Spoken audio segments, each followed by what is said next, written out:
해마다 스위스 다보스에서는 세계 경제 포럼이 열립니다. 이 모임에서는 세계 각국의 정계, 관계, 재계 순회들이 모여 정보를 교환하는데 얼마 전 갈수록 불평등이 심화되고 있다는 자료가 발표되었습니다. 2017년의 경우 한 해 동안 전 세계에서 만들어진 총 자산의 82%를 상위 1%가 차지했다고 합니다. 자본주의에서 부의 양극화는 자본소득과 노동소득의 불평등에서 기인합니다. 21세기 자본이란 책으로 유명해진 세계적 경제학자 토마 피게티에 따르면 자본주의에서 노동을 통해 벌어들인 소득은 자본을 통해 벌어들인 소득을 따라잡을 수 없다고 합니다. 토마 피게티는 자본주의 현실을 타파하자는 의도로 21세기 자본이란 책을 썼지만 아이러니하게도 이 책은 자본주의 체제에서 재테크를 하고자 하는 보통 사람들에겐 돈으로 돈을 버는 방법을 배워야 함을 일깨워주고 있습니다. 2020년은 코로나 사태로 이제껏 신봉해왔던 사고방식과 생활 방식이 일순간에 무너지는 경험을 했습니다. 하지만 그 위험한 상황에서도 자본주의 체제는 여전히 공고하게 우리의 삶의 영역을 지배하고 있습니다. 주식시장은 일순간 무너지는 듯 했으나 위기감을 느낀 세계 각국 정부가 금리를 낮추고 상상을 초월한 돈 보따리를 시장에 공급하여 오히려 주가는 반등했습니다. 일시적으로 흔들리는 듯 했던 부동산 가격 또한 예상보다 흔들리지 않고 버티고 있는 형국입니다. 코로나로 인해 경제에 위기가 왔다는데 부자들은 오히려 더 부자가 되었고 자산 관리에 관심이 없었던 보통 사람들만 위기에 몰리고 있는 듯 합니다. 자본주의에서 부자가 되려면 자본소득을 늘려가는 것, 즉 돈으로 돈을 버는 방법을 배워 실천하는 것입니다. 그런데 우리나라에서는 돈으로 돈을 버는 방법이라고 하면 대부분 부동산이나 주식을 생각합니다. 하지만 부동산과 주식에 투자한다고 무조건 돈을 버는 것도 아닙니다. 자산 관리를 하는 데 있어 가장 명심해야 할 것은 영원히 오르는 것도 영원히 내려가는 것도 없다는 사실입니다. 어디에 투자하느냐도 중요하지만 언제 투자할지도 중요하다는 것입니다. 따라서 재테크를 잘 하려면 기본적인 경제 흐름에 대한 이해가 있어야 합니다. 하지만 재테크는 지식만으로 잘할 수는 없습니다. 직접 부닥쳐보고 실패도 하면서 잘 할 수 있는 방법을 스스로 터득해야 합니다. 고착화되고 있는 제로 금리 시대의 자산 관리는 어떻게 해야 할까요? 실제로 제로 금리 시대를 가장 모범적으로 이겨나가고 있는 대표적인 장기 투자자는 주요국의 연기금 투자 기관입니다. 주요국 연기금은 지난 2008년 제로금리 시대 이후 주식과 대체 투자로 운용자산의 자산 배분을 조정해 왔습니다. 미국 연준의 제로금리가 진행된 2010년 이후 주식 비중을 꾸준히 확대함으로써 비교적 좋은 성과를 기록하고 있습니다. 연기금 중에서도 수익률이 가장 높은 곳은 어디일까요? 미국 캘퍼스와 캐나다 연기금입니다. 이 두 연기금은 지난 10년 연평균 수익률이 10% 전후로 알려져 있습니다. 지금 같은 제로금리 시대에 경이적인 수익률이 아닐 수 없습니다. 이 두 연기금의 특징은 2010년 전부터 이미 주식 투자 비중을 50% 전후로 유지하고 대체 자산은 우량 부동산 중심으로 확대해 왔다는 것입니다. 그럼으로써 제로금리 시대에도 연평균 10% 전후의 수익률을 기록했습니다. 개인들도 저축의 범위를 금리형 상품에 한정할 게 아니라 우량 주식 등 금융투자자산 비중을 추가해야 합니다. 이제 해외 투자를 통해 4차 산업 성장 투자도 재테크의 일부로 추가해야 하며 국내외 주식형 펀드 등을 통해 자산 배분형 투자를 생각해야 할 때입니다. 특히 개인연금과 같은 장기 투자 자산은 4차 산업혁명 초기에 4차 산업의 우량 주식에 대한 장기 투자를 고려함으로써 장기 수익률을 확보해야 합니다. 우리는 노후 대비를 해야만 하는 시대에 살고 있습니다.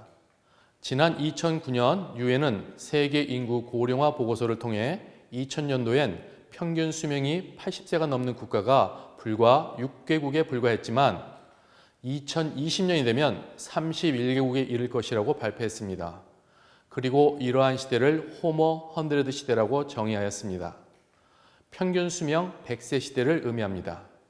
언론에서는 하루가 멀다고 저출산과 고령화 문제를 이야기하고 있습니다.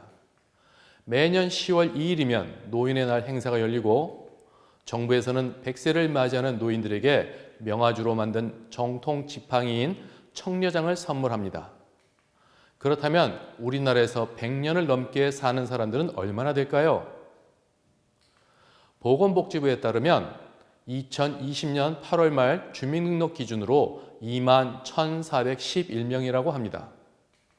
2000년에는 934명으로 1000명이 안 됐는데 20년 만에 무려 2477명이 증가했습니다. 생활 수준이 높아지고 의료 환경도 좋아지면서 이처럼 기대 수명이 늘어나고 있기는 하지만 이를 또 다른 숙제로 받아들이는 사람도 많습니다. 살아가는 데에는 돈이 듭니다. 당연한 얘기입니다. 기본적인 의식주를 떠나 배우고 소통하고 도전하는 등 더 나은 삶을 위한 시도를 하는 데에도 돈이 필요합니다. 대부분의 사람은 이 돈을 소득을 통해 충당하기에 일에서 떠나 소득을 벌지 못하게 되면 삶 자체가 고통이 됩니다.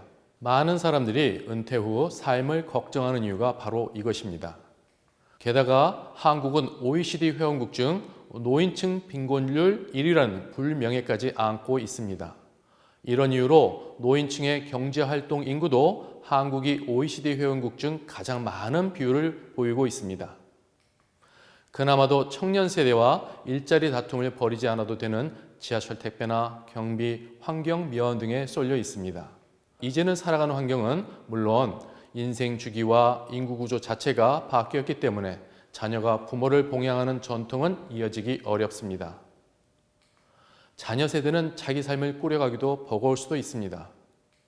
경제적으로 저성장 기조가 지속되면서 청년 세대의 취업 문제가 당면 과제로 떠오르고 있습니다. 남아있는 일자리도 앞으로 기계와 싸우거나 세대 간 자리 다툼을 해야 합니다. 한마디로 노년이 되어도 자력 갱생해야 하는 시대인 것입니다. 평생 열심히 일했는데 70 넘어서까지 먹고 살기 위해 일해야 한다면 좀 억울하지 않은가요? 워렌 버핏의 말처럼 자는 동안에도 돈을 버는 방법을 찾지 못한다면 당신은 죽을 때까지 일해야 할 것입니다. 내가 일하는 동안 은퇴한 후에도 돈을 벌어오는 시스템, 은퇴 준비를 위한 금융 솔루션을 찾아보도록 합시다. 고령 사회는 적병 시대입니다. 여러 질병이 하나하나 계속 몸에 쌓인다는 의미입니다. 한국인 전체 사망 원인의 47.1%를 차지하는 암, 심장질환, 뇌혈관 질환은 사람들을 죽음으로 내몰면서 고액 치료비로 인한 경제적 고통까지 함께 안겨주고 있습니다. 어려서 큰 병을 치르기도 하고 나이가 들어 만성질환에 시달리기도 하면서 그 시기와 경중의 차이가 있을 뿐 사람이라면 절대 질병에서 완전히 자유로울 수는 없습니다. 의학의 발전으로 인해 질병에 어느 정도 대처할 능력이 생겼다지만 질병을 이겨내기에는 아직 갈 길이 멉니다. 수명이 늘어난 만큼 건강하지 않게 지내는 날 또한 길어지고 있습니다. 현재 태어난 출생아를 기준으로 남성의 경우 14.6년, 여성의 경우 20.2년을 질병이나 사고로 인해 건강하지 못한 상태로 지낸다고 합니다. 국민건강보험공단이 낸 보고서 고령 사회를 대비한 의료비 효율적 관리 방안에 따르면 사망 직전 1년간 의료비는 10년 전보다 무려 3.4배나 늘어난 것으로 조사됐습니다. 은퇴는 누구나 겪는 인생의 과정이지만 직접 겪는 자신이 어떻게 받아들이고 어떻게 준비할지는 개인마다 다릅니다. 철저한 대비와 계획을 세워 미리부터 세워놓았다면 문제가 없겠지만 막막한 심정으로 떠밀리듯 은퇴를 맞는 경우도 많습니다. 통계청이 발표한 우리나라 근로자의 평균 퇴직 연령은 53세로 평균 기대 수명보다 30년가량 앞선 수치입니다. 그럼에도 요즘의 40, 50대는 은퇴보다 평생 현역을 희망하고 있습니다. 취업 포털 잡코리아 직장인 781명에게 조사한 자료에서는 희망 은퇴 시기가 62.9세였지만 체감 은퇴 연령은 50.2세였습니다. 10년간의 간극이 있습니다. 이는 고용사회로 접어들고 있는 우리 사회 현실과 건강하게 나이 드는 실버 세대가 많아지고 있다는 현실을 반영한 결과로 해석할 수 있겠습니다. 평균 수명과 기대 수명이 함께 늘어나면서 언젠가부터 우리가 노년이라고 부르던 시기도 훨씬 미뤄졌습니다. 그럼에도 25년간 통계청이 분석한 자를 살펴보면 과거에 비해 스스로 목숨을 끊는 40, 50대의 비율이 크게 늘어나고 있습니다. 부양해야 할 가족이 많은 시기임에도 예상치 못했던 실직과 조기 퇴직 등으로 40, 50대가 겪는 경제적 스트레스는 이만저만 큰 게 아닙니다. 거기에 아무리 어려운 일이 있어도 묵묵히 참아내려는 경향까지 있어 우울증으로 악화되기 쉽습니다. 이렇게 40, 50대가 죽음으로 내몰리고 있는 것입니다. 하지만 40, 50대가 조기 은퇴를 거스르기에는 여러모로 역부족입니다. 그렇다고 해서 당겨진 은퇴 시기에 무조건 우울해하고 삶의 희망까지 꺾을 필요는 없습니다. 우리에게는 아직 선택할 수 있는 옵션들이 남아 있습니다. 그 방법 또한 늘어나는 추세인 것은 분명하니까 말입니다. 50세가 지나면 소득과 지출에 큰 변화가 생기기 시작합니다. 강 건너 불로 여겼던 노후가 발등에 불로 떨어진 것입니다. 50세 이후 일어날 여러 가지 변화에 어떻게 대응하느냐에 따라 이후 삶이 크게 달라집니다. 그렇다면 가장 큰 변화에 어떤 것들이 있을까요?